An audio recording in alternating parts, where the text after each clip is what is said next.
Welcome to New York's number 2 sports show.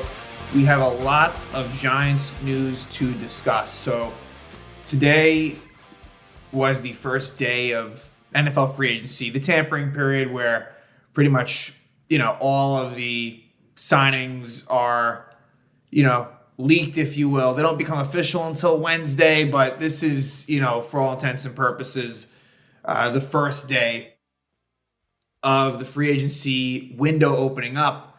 And there was a lot going on with the Giants as the day progressed. And let's just jump right into it. And let's talk about a couple of players that will no longer be with the Giants. And these were the two biggest pending free agents after it was decided that neither would receive a franchise tag. And that is Saquon Barkley and Xavier McKinney. So Barkley ends up signing with the Philadelphia Eagles. So definitely didn't see that coming. And I have had the opinion that I would have wanted Saquon Barkley to move on, and for, it's been 6 seasons and I didn't agree with him being taken number 2 overall. It has nothing to do with the type of player he is. I mean, obviously he's had a lot of injuries and I do think that, he has become more ineffective, but he's had nothing around him, to be fair. The offensive line's been bad since he's been here, so Saquon Barkley is still one of the most talented running backs in the league. And now he will be headed to the Giants' division rival in Philly. And I'm surprised of all teams that the Eagles were the one to pony up. I mean, they don't normally, spend unwisely. And, putting that much money into the running back position is kind of surprising. So Saquon ends up getting a contract worth about $13 million per season. And, I'm surprised that the Eagles are the ones to give it to him. I don't blame him.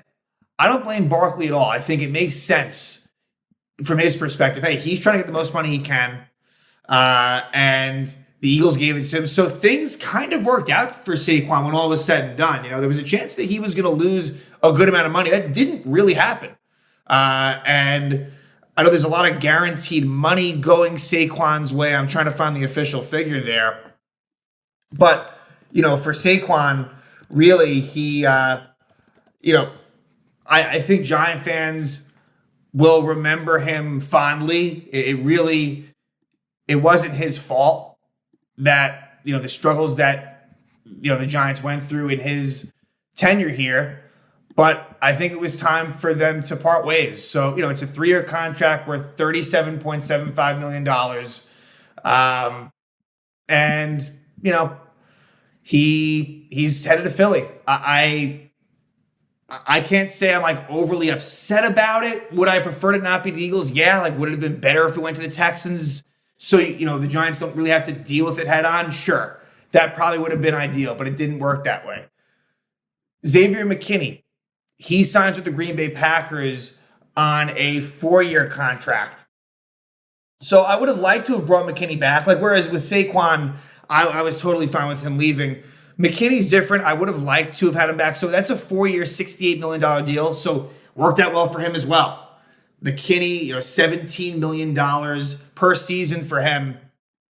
There was rumors that Green Bay was interested and they went out and got him. So it's tough. He was a 2020 second round pick and was a good player, versatile.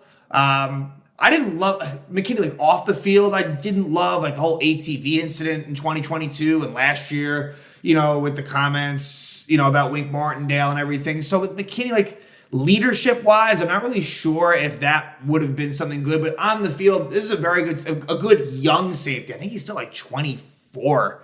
He's a young player, and should do pretty well in Green Bay. But what I'll say is this, where I like what Joe Schoen has been trying to do, it seems like, is investing money in positions that are important. And we're going to talk about that as this episode moves forward. Because look, $13 million per year for a running back in Saquon, $17 million per year in a safety, McKinney. That's not necessarily where you want to invest. Those are not, two of your more important positions. These are talented players, obviously, and in different scenarios, they could have easily been back. Like if this was a better Giant team and, more of a team that, had a legitimate chance to contend, the whole situation could have maybe been different. But that's not the case. So I like what Shane is trying to do. To be fair, has it really worked out so much the first two seasons? Well, the first season was a success, especially based on expectation. And last season was really bad. But a lot of it was inherited. To be fair, I think the jury is still very much out on Joe Shane, but I'm definitely willing to let this continue. And I'm not going to just, jump the gun and say, hey, this guy is bad. I don't think we know yet, to be fair. I think that there's a lot to be determined there. So Barkley out, McKinney out. And now let's discuss who's coming in. So the big trade of the day for the Giants is they acquire Brian Burns, edge from the Carolina Panthers. And in exchange, the Giants trade away their second round pick, their own. So pick number 39. They still have the Leonard Williams second round pick, which is pick 47. And they also trade away a 2025 fifth round pick. And then there was a pick swap where in this year's fifth round, Carolina jumps up about 25 spots. So that's part of it, but really not a terrible, they didn't give up too much to get one of the best outside linebackers in the league. And not only do they trade for him, and he, I believe, was franchise tagged by Carolina within the past week, he agrees to a 5-year deal with the Giants, I believe worth $150 million. And so it was $30 million per season. And that's where I'm talking about, where what do you want, investment wise?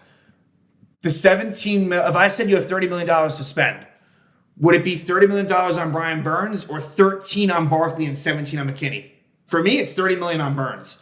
The Giants have desperately needed pass rush help badly. And now look what you have in terms of the defensive line. You have Dexter Lawrence, who's fantastic. Kayvon Thibodeau, who, took a step up, I'd say, in year two. A lot of inconsistency, a lot to improve upon. And now Brian Burns.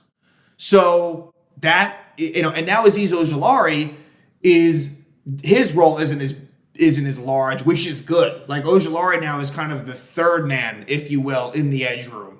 And he deals with a lot of injuries, but that now looks a lot better. Because that edge room has been really porous, if we're being honest, any way you look at it in recent seasons. So huge deal with Brian Burns. I believe that makes him now the second highest paid defensive end in the league. So I don't mind investing and using assets for a player of this caliber at this position with his age. So Burns, interestingly enough, he was drafted in that 2019 draft one spot ahead of Dexter Lawrence. So Burns was the 16th pick. Lawrence, I believe, was the 17th. And he was a two-time Pro Bowler, 2021 and 2022. He's had 46 sacks in his 5 seasons as a Carolina Panther. 12 and a half in 2022, 8 last year. And has seemingly been pretty durable, too. So, knock on wood that continues. But he, doesn't really miss many games. And really excited about what he can bring to the table. This is a big addition. I mean, the Giants, they don't have that many great players. And I look at this team. Andrew Thomas is great. Dexter Lawrence is great. Brian Burns is automatically one of your best players. And then also Bobby Okereke, who really showed out very well. Those are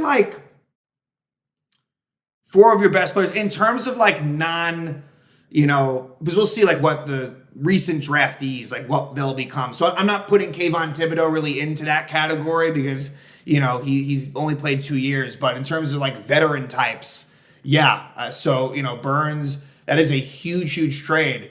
And so now the Giants still have that second round pick. So, if they want to, move up in the first round, you still do have that second round pick to work with. Not sure if they're going to do that. We'll see. As far as other moves, because there was other moves, that were made. Let's talk about a couple of small ones. The Giants re-signed Gunnar Olszewski, who was good. Punt returner, had a touchdown versus the Rams, didn't have fumbling issues. That's been his problem. He was with the Patriots, with the Steelers. Can't remember if he was anywhere else, but Olszewski, I thought, performed well. And so he's back, and he will be the punt returner. And then Carter Coughlin, who is a special teams guy. We have not seen him. He's a linebacker by trade, but really he's a special teams guy. He was a 2020 7th round pick. He will be back. Now let's talk about more important signings from outside of the team.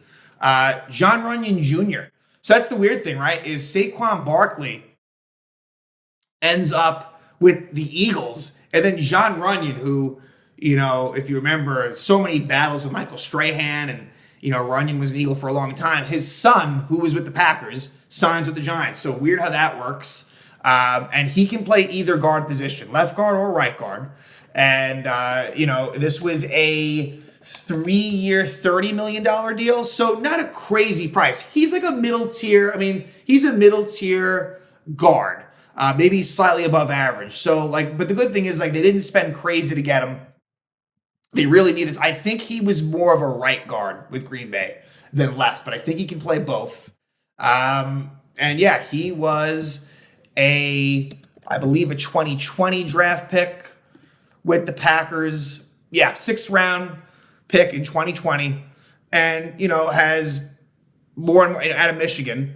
And obviously, his father was a great offensive lineman, and his son, Jon Runyan Jr., has done a pretty good job himself in the NFL, and they needed this. Mark Lewinsky was released. That wasn't a big surprise. And so Runyan right now probably slides into that right guard spot as we speak, but still a lot of moving parts.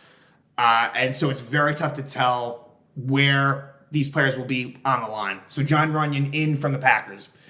Next, we'll talk about Jermaine Illuminor, who is a tackle, and he was most recently with the Raiders. So this is, an interesting signing. This was, I believe, 2 years, $14 million was the contract on this one. Let me just confirm that. 2 years, $14 million. So this is $7 million per season. And he was with the Rams since 2021. Drafted in 2017 by the Ravens. Bounced around a bunch. Ravens, Patriots. Had a little bit of time with the Dolphins and Jaguars before lashing out with the Raiders and kind of finding his game. And, he is mostly a right tackle. And I think that, let's see what happens. Evan Neal, he needs competition. So maybe Illuminor ends up starting. I don't know. And if Andrew Thomas gets hurt, it seems like at least you're stepping up in quality where, look at who the Giants were throwing out there. Although I didn't mind Tyree Phillips, who they didn't have for a while. They lost him and he was on the Eagles practice squad, but he was okay. But in terms of Matt Parrott was not a good option. There's some other ones that were just awful. So they really needed to improve that as well. I like the idea of trying to improve the offensive and defensive lines. Those are besides the quarterback, those are the most important positions by far, really. After that, you get into cornerback and wide receiver, but, I'm glad where the money's being spent. Does it mean that the signings will be good? No, right? How will the players do is the biggest thing. And that evaluation is important, but at least I think the process is correct. Then the last signing of the day, at least to this point for the Giants that I'll discuss, is Devin Singletary. So this one isn't a huge surprise because there is that Bills connection when it comes to Singletary. Last year had a pretty good year with the Houston Texans. Singletary, definitely not the biggest back in the world at all, but he can run. He can be a workhorse if need be. We saw this last year with the Texans, and he can also catch the ball to the backfield. I wouldn't say he's necessarily great at any one thing. He will definitely be part of a committee. Who will be part of that committee? Really have no idea. I don't know if it's anyone on the roster. Eric Gray, I wasn't overly impressed by him. Matt Breida, I believe, is a free agent. So, Singletary and Breida were part of a committee with the Buffalo Bills. Zach Moss was included in that as well. Now, Zach Moss, he is also a free agent, most recently with the Colts. But Singletary, Again, Shane and Daboll knew him from his time with Buffalo. But with the Texans last year, really was pretty good. And look, I know the Texans are an improving offense. So the numbers, like let's say if it was with the Giants, probably wouldn't be as good. But, in watching him as much as I could, he was grinding out yards. I think the key here is this with Saquon, and a lot of this I know is the line. With Saquon, a lot of it is you're in situations where you're in, 2nd and 11, 3rd and 8. And with Singletary, what I'm hoping for is it can kind of be more like it was in 2020, where you had Wayne Gall. I mean, the names are not great. Wayne Gallman, Alfred Morris, where the running game was just a little more effective and the down and distance wasn't so bad. So with Singletary, I'm hoping that could, can change a little bit where it's more of just a straight ahead approach and not all or nothing. And I hope that's the mentality. So Singletary, he had 898 rushing yards last year with 193 receiving yards. He's been pretty consistent and healthy as well. And I'm noticing that, I'm not seeing too many missed games here. And so Singletary was part of a platoon with Dameon Pierce. And really, Singletary was the more effective back. But he spent 4 seasons with the Bills. He was a 3rd-round pick in 2019. So, still only 26 years old. And I think that's, more better money spent in some ways. Obviously Saquon's the superior back, but Singletary, it was a 3-year deal. And I just want to get the correct numbers here. $16.5 million worth up to 19.5. So, around 5 to 6 mil per season. Not bad. And there were a lot of running backs out there, and Singletary was one that made sense. Look, it's not going to be a sexy addition bringing him in, and he won't be the only one in this backfield, that's for sure. But I really kind of did like what Joe Schoen did today. I mean, a big thing was bringing in Brian Burns, right? I don't think I would have spoke that way until that trade happened, but you look at it overall, and it's, losing Saquon, it's tough. Losing Xavier McKinney, also tough. But I think that they are really going to try to invest in the right areas, and that is important. What's the point of having a running back who's good if your offensive line can't do shit, right? And not for nothing, but Saquon, look, injuries are a thing. He's not getting any younger. It just is what it is. So him being with the Eagles, though, will be quite the storyline, and we'll be very interested to see how those games go against Philly. But yeah, so Giants day one of free agency had a lot going on. I will discuss more as more news breaks, but Joe Schoen definitely hard at work, and we will see what the rest of the offseason holds.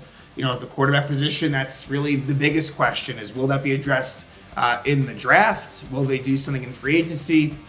Time will tell. So again, Saquon Barkley to the Eagles, Xavier McKinney to the Packers, Brian Burns traded from the Carolina Panthers. He is now a New York Giant.